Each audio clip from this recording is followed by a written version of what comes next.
6월 24일 목요일입니다. 잠언 28장 19절로 28절 말씀.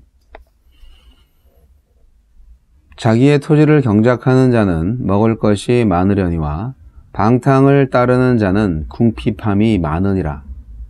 충성된 자는 복이 많아도 속히 부하고자 하는 자는 형벌을 면하지 못하리라. 사람의 낯을 보아주는 것이 좋지 못하고 한 조각 떡으로 말미암아 사람이 범법하는 것도 그러하니라. 악한 눈이 있는 자는 재물을 얻기에만 급하고 빈궁이 자기에게로 임할 줄은 알지 못하느니라. 사람을 경책하는 자는 혀로 아첨하는 자보다 나중에 더욱 사랑을 받느니라. 부모의 물건을 도둑질하고서도 죄가 아니라 하는 자는 멸망받게 하는 자의 동류니라. 욕심이 많은 자는 다툼을 일으키나 여호와를 의지하는 자는 풍족하게 되느니라.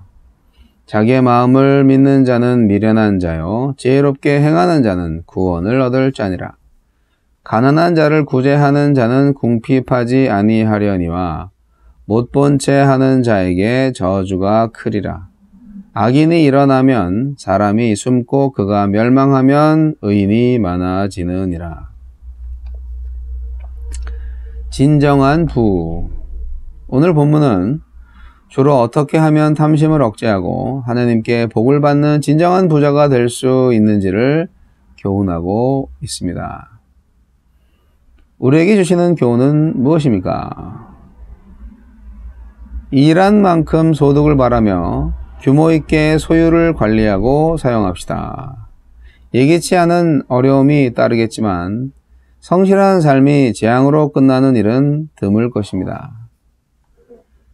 정직함과 성실함만으로는 빨리 부자가 될 수 없다면서 편법과 뇌물을 동원하는 사람은 결국 부유함이 아닌 궁핍함에 처할 것입니다.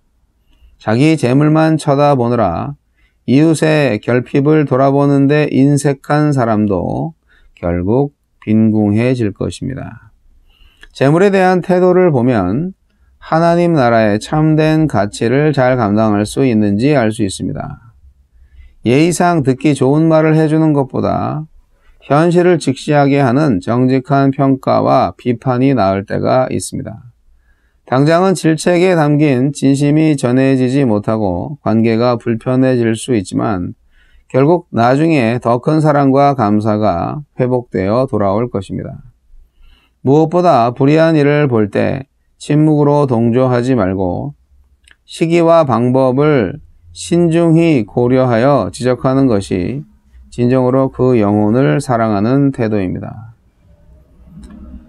부모의 재산에 욕심을 내어 다투는 자녀들은 부모를 모욕하고 그 소유를 탈취하여 내 부모를 공경하라. 출애굽기 20장 12절의 계명을 어기는 것입니다. 부모의 재산을 믿지 말고 여호와의 공급하심을 의지하여 홀로 서려고 노력합시다. 하나님의 채우심을 간구하지 않아도 될 만큼 넉넉한 재산을 물려주는 것 또한 자녀들을 향한 참된 사랑이 아닙니다. 지혜는 하나님 앞에서 모르겠습니다 고백하는 것입니다. 우리 지식이 제한적이고 마음은 부패해 있으며 감정도 불안정함을 인정하고 끊임없이 하나님의 뜻을 묻고 따르는 것입니다. 요즘 내가 돌아보아야 할 사람은 누구입니까? 지체하거나 미루지 말고 오늘 기꺼이 도움의 손을 내밀어 그의 필요를 채워주십시오. 악인들이 득세하는 공동체를 하나님이 바로 잡으시면 숨어있던 의인들이 다시 나와 제자리를 찾을 것입니다. 하나님의 통치를 신뢰하십시오. 주여, 하나님을 의지하여 물질을 모으고 하나님 뜻대로 사용하게 해주소서. 진정한 부자가 되는 길에 대한 교훈인데요. 어떻게 돈 벌어야 될지는 가르쳐주지 않은 것처럼 보입니다. 오늘 말씀은 탐심에 대한 주의의 말씀이죠. 그리고 지혜로운 선택에 관한 교훈입니다. 우리가 의롭게 된 사람들을 할지라도 세상의 유혹에는 언제나 노출되어 있습니다. 그래서 세상의 유혹을 받을 때 항상 하나님의 공의의 관점에서 경계하고 판단해야 합니다. 하나님을 경외하는 사람이 하나님께서 이 세상에 세워주신 일반 은총의 테두리를 벗어나서 개인 욕심을 채우려는 탐욕을 가진다면 그게 하나님의 사람이겠습니까?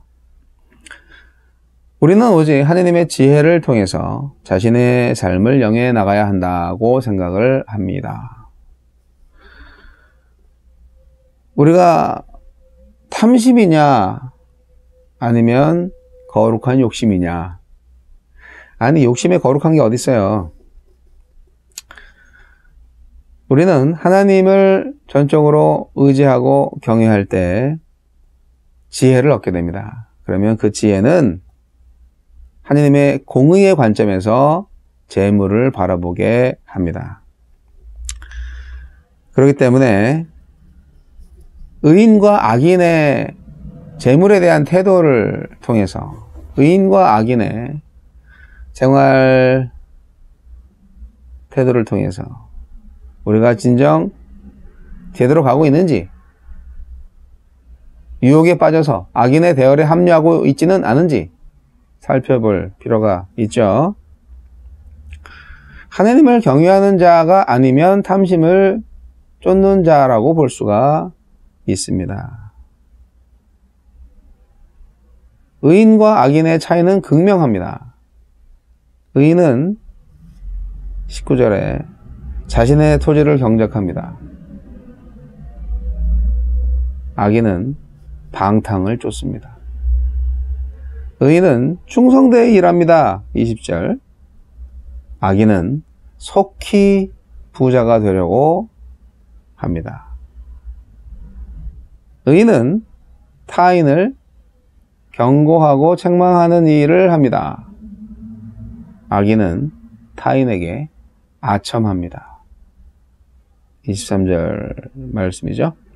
그리고 25절에 의인은 하나님을 의지하는 사람인데 악인은 계속 마음에 탐심이 있어요. 재물에만 눈이 어두운 거죠. 26절에는 의인은 지혜롭게 행합니다만 악인은 자기의 마음을 믿습니다. 27절에 의인은 가난한 사람을 구제하지만 악인은 가난한 사람을 무시합니다. 탐심이 뭡니까? 다시 말씀드리지만 방탕을 쫓는 것이라고 말하고 있습니다. 방탕하면 재물이 모아지지가 않죠. 이것을 원어적으로 말하면 헛된 것을 추구하는 것이다. 그것이 방탕을 쫓는 것이다.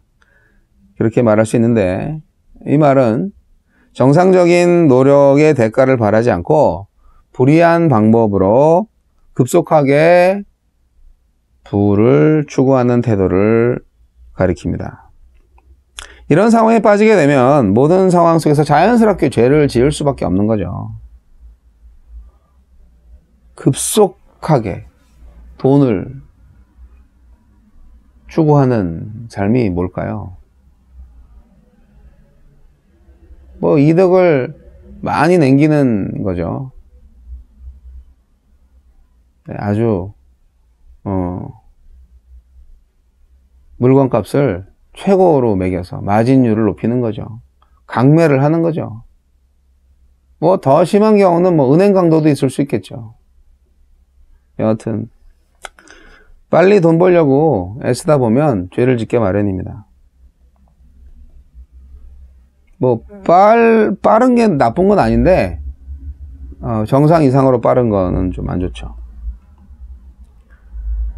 탐심은 이 탐심, 욕망이 막 솟아오르면 정확한 판단을 할 수가 없게 돼요, 사람은. 탐심을 품은 자의 눈은 악합니다. 그래서 탐욕자는 물질을 얻으려는 지나친 열심으로 인해서 눈이 어두워지는 거죠. 그래서 죄를 분별하는 안목이 없어져요. 결국 죄를 저지른 대가로서 궁핍한 삶을 살게 된다고 성경은 말하고 있습니다. 그 궁핍한 삶이 과연 어떤 삶인지, 부자가 돼도 가난한 사람이 있어요. 무슨 의미인지 아실 거예요. 오늘 말씀, 지혜로운 자, 하나님을 경외하는 자, 오직 하나님을 의지하는 자가 어떤 선택을 하느냐. 우리 하나님을 경외하는 사람은 하나님의 지혜를 가졌기 때문에 세상의 죄악에 대해서 아주 적극적인 자세를 취하게 됩니다. 그러니까 하나님의 공의에 위배되는 행위에 대해서는 정확하게 질책을 하게 되는 거죠. 그리고 우리 주위에 있는 사람들이 하나님의 형상이다 이렇게 생각을 하잖아요. 우리가 다른 사람들이 하나님의 자녀니까. 그래서 잘못된 사람이라면 바로잡아 줘야 되고, 또 도움이 필요한 사람에게는 도움을 줄 수 있는, 주변에 헐벗고 굶주린 사람들에게는 언제나 도움의 손길을 제공하게 되는 것이죠. 하나님을 알고 하나님을 경외하는 사람들은 필연적으로 공의의 참된 성격을 깨달을 수 있게 된다는 점을 여러분 잘 아시기 바랍니다. 참된 공의는 하나님을 개인적으로 경외하는 사람들로부터 출발합니다. 여러분, 성실하게 재물을 모을 자신 있으세요? 사기 안 치고 정직하게. 그거 안 된다고요? 왜 안 돼요?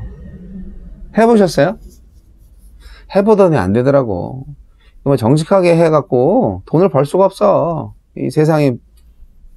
세금을 고지것대로 냈더니, 아니 남들을 어떡하라고요? 다른 사람들은 어떡하라고요?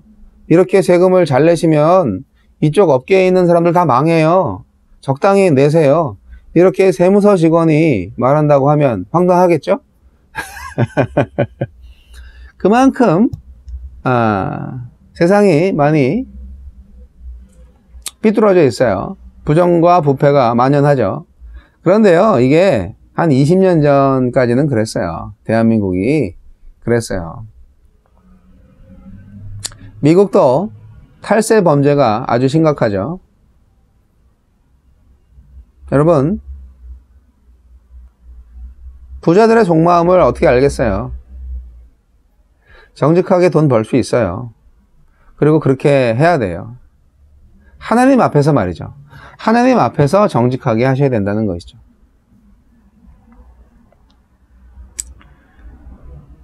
그리고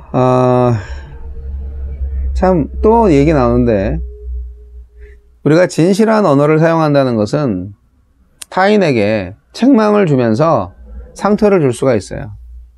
그러나 우리가 하나님의 자녀잖아요. 그러니까 잘 되라고 하는 말인데, 불의한 재물을 추구하는 동료 그리스도인들을 볼 때 그것을 그냥 놔두면 그가 불의의 길로 계속 가는 거잖아요. 사랑하는 형제로서 그렇게 하면 안 되죠. 내 자식이라면 그렇게 하겠어요? 바른 길 가라고 매를 때려서라도 돌아오게 하겠죠. 우리가 빅 패밀리인데 하나님께서 의의 길로 가라고 생명을 주셨는데 계속 탐심의 눈이 어두워서 불의의 길을 선택을 하시면 어떻게 되겠습니까? 우리가 갈 나라, 영원한 나라가 아주 멀고 먼 곳이 될 것입니다. 자기 욕망을 따라 살지 않고 하나님을 의지할 때 복을 누리게 됩니다. 자기 자신을 믿고 의지하는 사람은 망합니다만 하나님을 의지하는 자는 구원을 받을 것입니다.